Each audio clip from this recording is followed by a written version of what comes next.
Selamat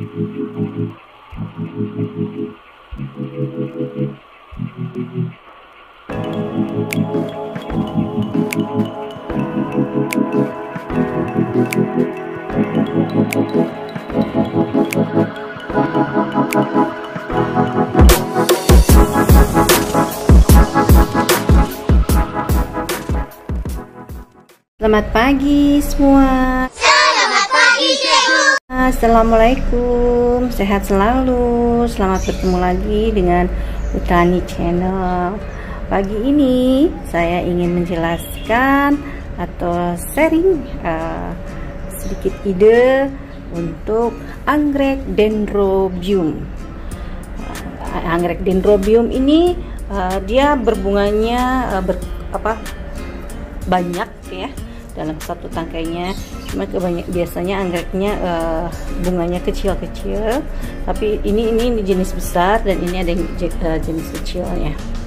Anggrek dendrobium ini lebih kuat di tempat yang panas ya. Jadi sinar matahari langsung dia bisa kuat. Tapi jangan lupa dengan penyiramannya juga aliran udara dan pemupukan tentunya. Anggrek dendrobium ini cantik-cantik, warnanya banyak macamnya. Nah, hanya di sini saya ingin menjelaskan tentang anggrek dendrobium ini. Biasanya kan kita pada umumnya anggrek dendrobium ini hanya diletakkan dalam satu pot, kemudian satu anggrek. Nah, kali ini saya ingin berbagi kalau anggrek dendrobium juga bisa kita grouping seperti ini. Nah, jadi dalam satu pot kita bisa grouping anggreknya dengan bermacam-macam jenis anggrek, jadinya cantik seperti ini. Saya gunakan ini di potnya. Untuk potnya ini diameternya 35 lingkarannya. Kemudian saya masukkan anggrek-anggreknya ini melingkar sehingga anggrek ini bisa dilihat dari segala sisi. Kalau misalkan yang sebelah sini bunganya udah habis, kita bisa putar ya.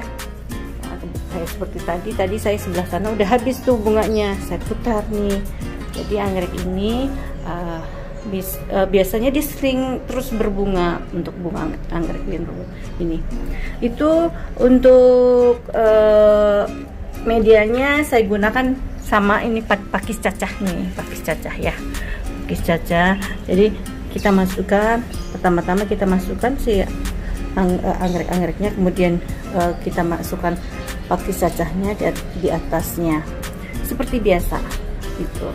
Nah, hanya untuk anggrek karena ini dia suka panas, kayaknya akan lebih cocok kalau kita tempatkan di beranda depan rumah yang tentu akan kena sinar matahari gitu.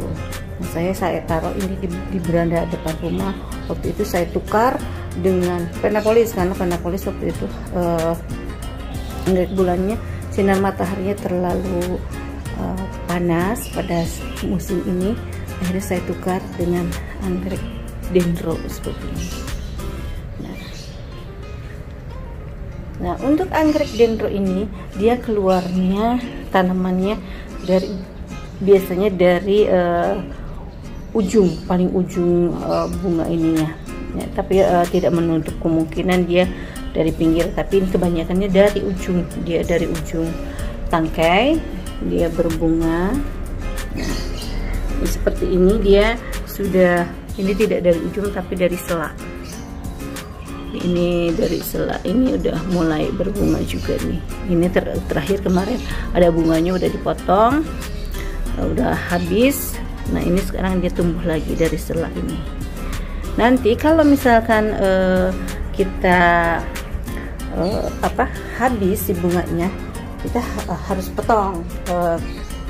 Kalau udah mulai di sininya udah mulai layu bunganya, kita harus potong dari sini. Ini bunga anggrek dendrobium yang kita grouping, cantik ya.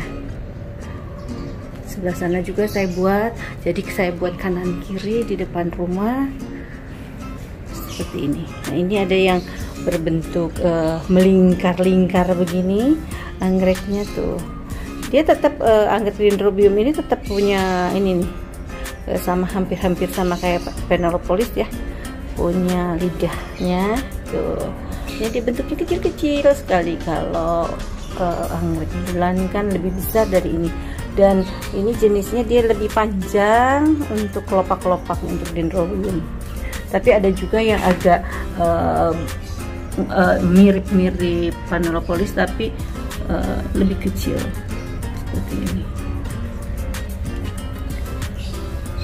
Ini jenis-jenisnya beda-beda meskipun kelopaknya sama ungu, tapi ini ungu tapi bunganya dia berbeda, dan ada yang melingkar, ada yang tidak melingkar. Nah, ini yang Dendrobium yang ada semburatnya, semburat ungu, cantik ya. Dan ini dia lebih ungu sekali, masuknya lebih Fanta ya. Nah, seperti ini nih. Ini sudah habis. Nanti kita potong dari sini nih. Kita potong dari sini supaya Dendrobiumnya bisa cepat berbunga lagi.